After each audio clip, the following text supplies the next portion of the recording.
What's up, you idiots? Once again, it is I, Melvin P. Thurgood the Third, here once again to fill you in on all the action that occurred over the last week. And I would be remiss if I didn't acknowledge those some good chips. Hey, Flip, you know what those chips need? Some good tzatziki. You know what I mean? Some really good tzatziki. Now, it's way better than white sauce. Way better. I mean, granted, it is white, but it's good. What was I saying? It wasn't important. So, anyway, we had the Game Changer champ, the Beast, in action, and he took on Martel the Carpenter with the fear of losing, because you know what happens if you're in Sinister and you lose to Martel Carpenter in any way, or shape, or form. You're ostracized. Much like the Dork Stalker. That's probably why he hasn't really been having a good time lately. Pardon my French. NWPA. There's the Beast, then went on to face Wolf Knight. Like, seriously, that was a match that we could have did without. But he picked it up a notch by challenging the First Lady to try to avenge a previous loss to the First Lady. And he overcame and got revenge. And that was awesome. See, that's what's called... What's it called?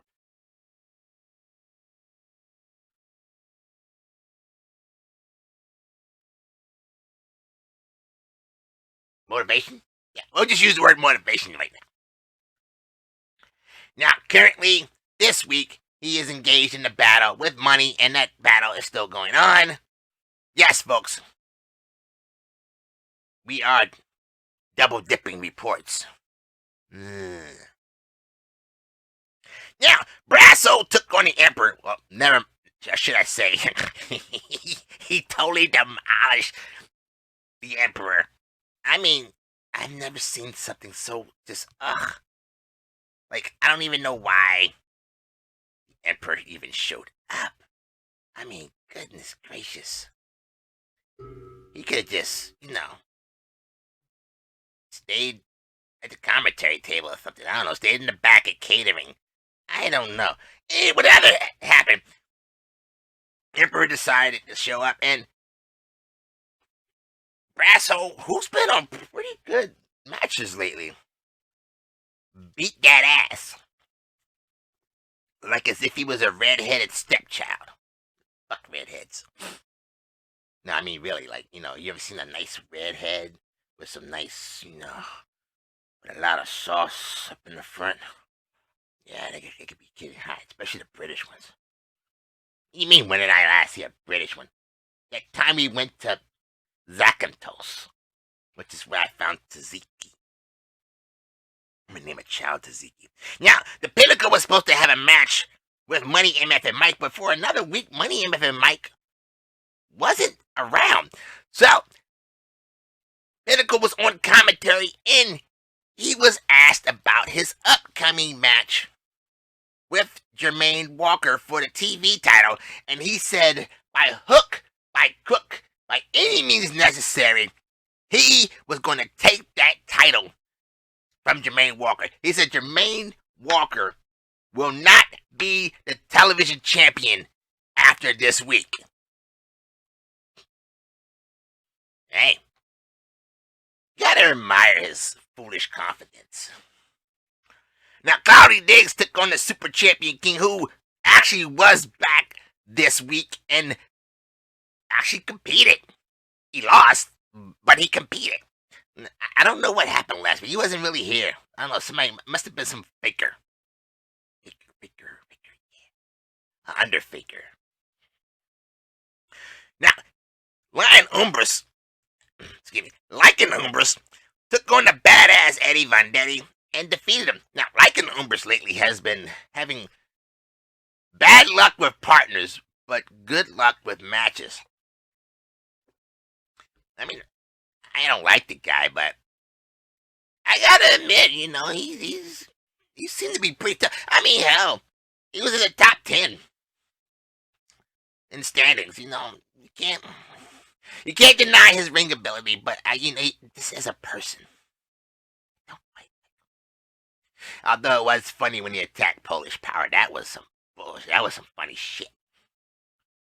Now, in the number one contender match for the Triple Threat Championship, it was Casper 2779 taking on Fat Lucius and Shepherd Bane. Now, although Bubba Licious didn't get pinned, Casper did win the match by pinning Shepherd Bane. And not the Shepherd Sheppherd, Shepherd Shepard, Bane. Don't confuse the two. I know it's kind of easy to confuse the two. It's that H. Some people have problems with the letter H in WPA. Now, in match 2, Shona the Ronin Campbell took on Crusher LB and Lady Assassin, and the Ronin, Shona Campbell, pinned Lady Assassin, much to the delight of those sitting at Misfit Row. I can't believe that they've actually named that place now. No, he won't let me sit down there. He doesn't like me. Now, my favorite match of the night was for determined the number one contender to the tag team titles, and it was Martel the Carpenter being honored and graced to be partnered up with my hero, Bobby fucking Blaze, versus two Shamils, Kwani Fist and the Idol Steve Sampson. And of course, Bobby fucking Blaze, the greatest champion of all time, pinned Kwani Fist because nobody wants to be pinned by a guy named Kwani. It was awesome. So, Martel and Bobby Blaze will go on to face tag team champs. Perfect timing, too, because the anniversary is like right around the corner and down the street, right next to the supermarket. Mr. Chin's Market, yes. Now, in the next number one contender match, it was determined who would go to face the Intercontinental Champion. And it was Mac Blakely taking on James Altrez. And I must say, James Altrez has not been having a good time since he defeated Johnny Rocco for the world title. No, he hasn't. It's like he's been going...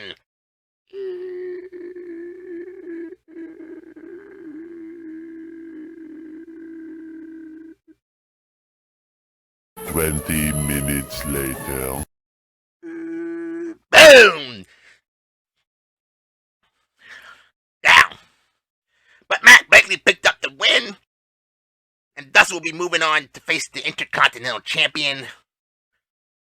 Now, our next number one contender match was the big one. It was to determine who would go on to face the World Champion, Le Six Gold, Jaman Walker. Yeah, you didn't know I had French accents in my repertoire, did ya? And it was the First Lady taking on Polish Power, taking on... I like saying this. KO, Jason Shepherd, H-H-E-P-H-E-R-D, spell it right, versus Wolf Knight. And in a Only the WPA refs would do this and count it. First Lady took out Polish Power and pinned him, but at the same time, Hakeo pinned Wolf Knight, causing the ref to count the 3. Well, technically, wouldn't that be the 6? Times 2. Yeah, anyway, declaring First Lady and Hakeo the winners, which means the world titles will be defended in a triple threat match. Sucks to be Jermaine Walker. Now, after the match, Lycan Umbers once again attacked Polish Power and challenged him to a match. And we'll get to that after I finish what happened last week. Because the booker took action. Now, speaking of action, I'm declaring this the match of the night.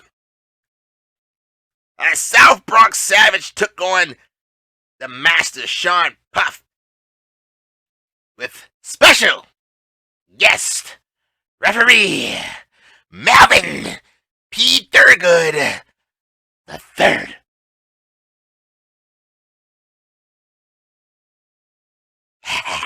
Now, Sean Puff looked like he was about to win the match, but he decided to argue one of my counts, talking about I was counting too slow. I'm sorry, masturbator Sean Pisson. If you can't hold a guy down for 2-3 seconds. I went to a very good school to learn how to count to 3 and know all the rules. But it's your fault because he was arguing with me, and fucking South Bronx Savage, you can't trust those guys from New York, came up behind the Master Sean Puff and rolled him up for the 1, 2, 3. See? Perfect count. All the time. Consistent. That's right. Because I'm Melvin P. Thurgood the third. The sexiest guy in WPA.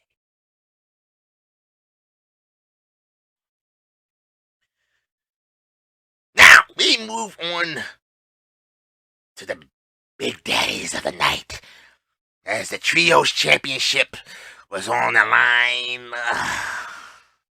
And it was Captain Mexico, Katsunkore, and the Musty Messiah taking on the Sinister, Johnny Rocco, the Beast, and that Darkstalker.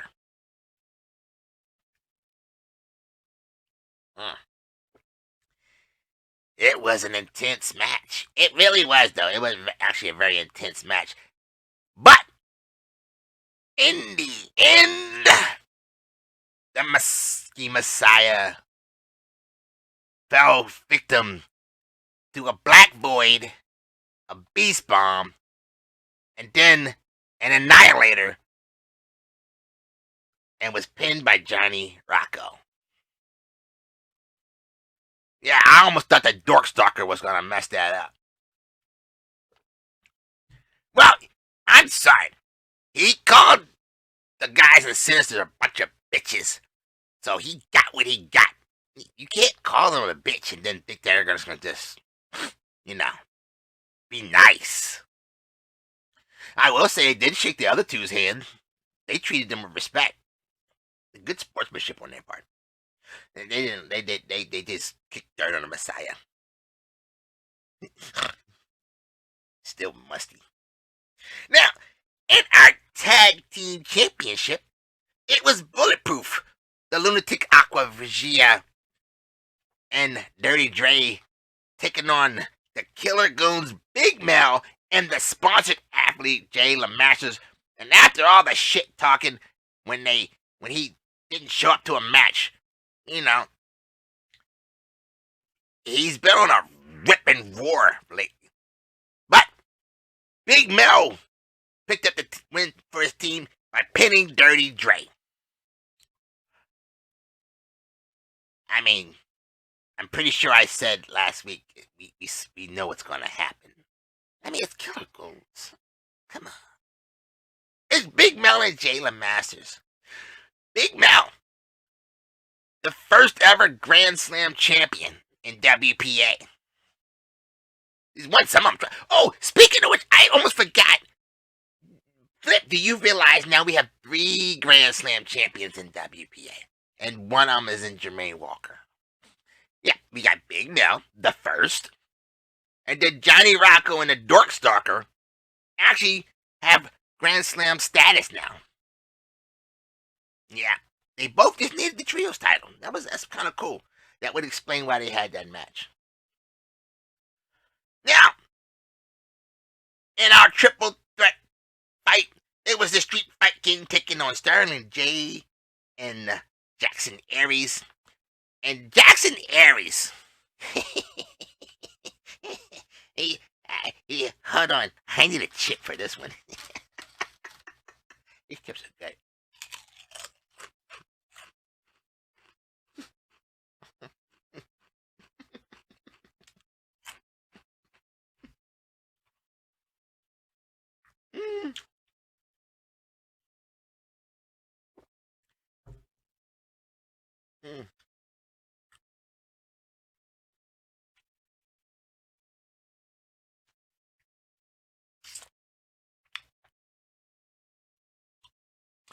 He's probably sleeping on the couch right now. Because he decided to pick up the win and pin the Street Fight King and is now the triple threat champion.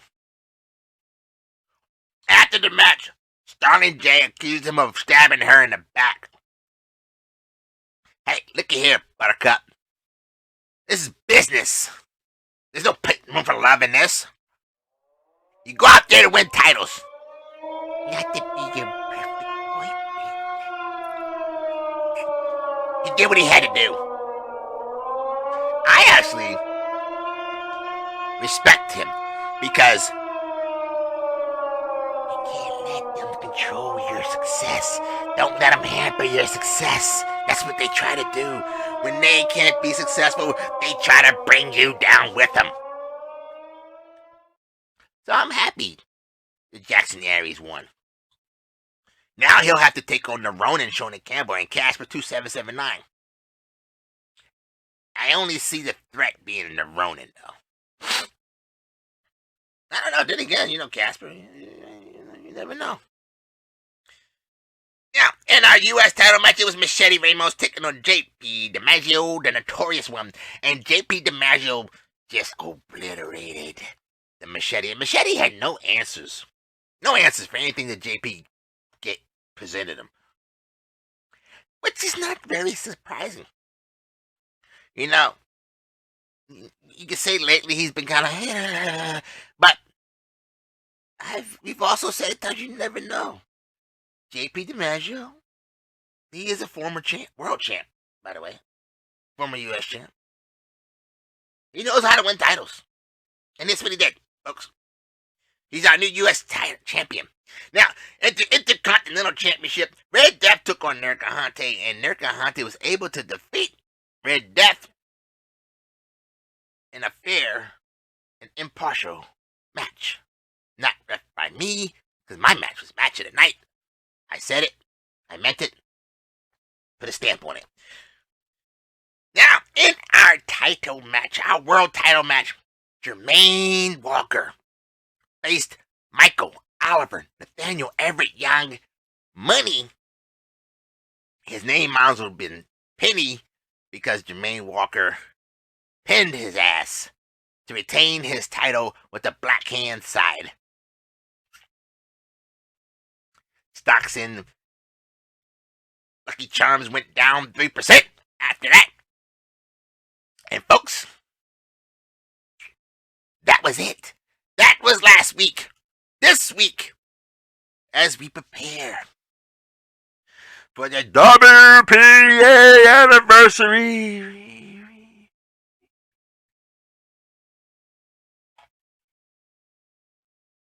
You excited, Flip? No! Jeez. We will have the matches that are going on. Badass Eddie Vendetti will be taking on Crusher LB.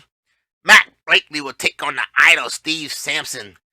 The Emperor 2K Anomalium once again will face Money MF and Mike. Maybe this time Money MF and Mike will show up. Street Fight King will take on Money. You'll have the First Lady Alexa Leslie taking on my hero, Bobby Blaze. He's gonna beat her. He's gonna beat her down. He's gonna just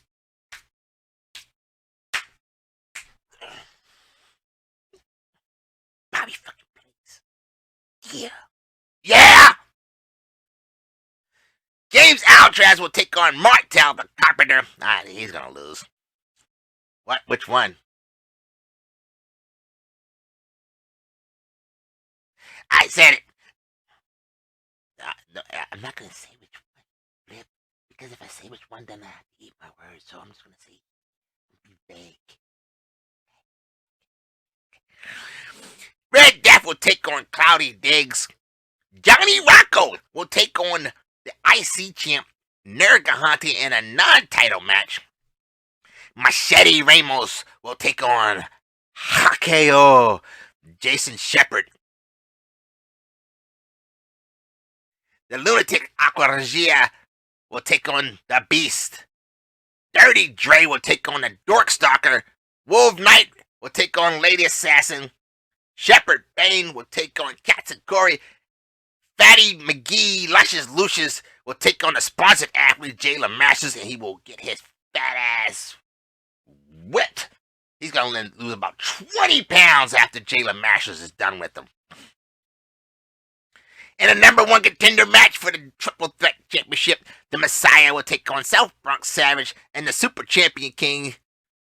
Match 2 will see Cat Mexico taking on the Brasso and Kwani Fist. Oh, that should be a pretty good match. I guarantee Kwani Fist gets pinned. He's so sick. Now, in a sadistic madness match, Big Mel will take on the Master Sean Puff. And you might be asking, what is so sadistic about it? It's not the fact that they put them two in a match again. It's the fact that your opponent has to bleed before you can pin him. Ooh. And I don't mean like the way the Master usually bleeds out of his JJ when he's having on his period from all his freaking temper tantrums he throws. I mean, you have to make him bleed. So get your tampons ready. Like an Umbras after challenging Polish Power, the asshole Booker decided he would put them in a Monsters Ball match, meaning they will be locked in seclusion for 24 hours. And then the fight will start after they've been released. Sort of like when I was at my summer getaway in FBA. In a Triple Threat Championship for his first defensive blueprint, Jackson Aries will take on Casper 2779 and the Ronin Shona Campbell. Jermaine Walker will be defending his television championship against the pinnacle of humanity, Adrian Christopher. And in our main event, the notorious JP DiMaggio will be taking on his hand-picked opponent, the standard Starling J, who cried her way into a match. Little crybaby. And folks, that's all I have. I'm going to go back to enjoying my chips because they're delicious. I just wish I had some tzatziki. It would be even better. Until the next time, peace out, idiots. Oh my God!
Hello, WPA. Once again, I'm here. You should feel honored to hear my voice as it comes across your screen.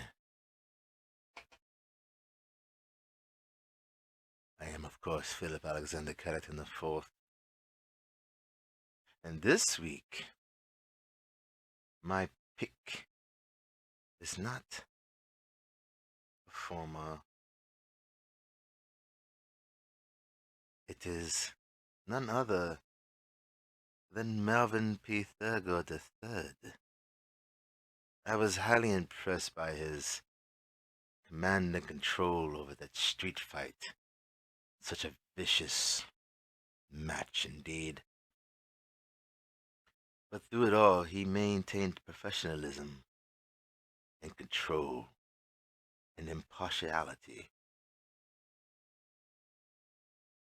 He should be commended for that. Even when one of the competitors was in his face, Melvin was able to dispatch of him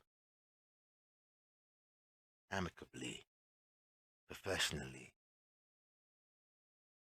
And thankfully nobody put their hands on him. But I was very impressed. It's one of his second match of reffing. The fact that he takes it so seriously. Yes. Other than that, well, he's an idiot. Very selfish idiot. But his reffing duties, so far, I am very impressed by them. I look forward to seeing which the next match he's assigned. I will say he is somewhat better than some of the other ones we have here at WPA. But that, folks, will conclude my portion of the show. The sun is shining, the breeze is blowing ever so slightly, and I shall go out and honor the outside world with my presence. So until the next time, I bid you good day.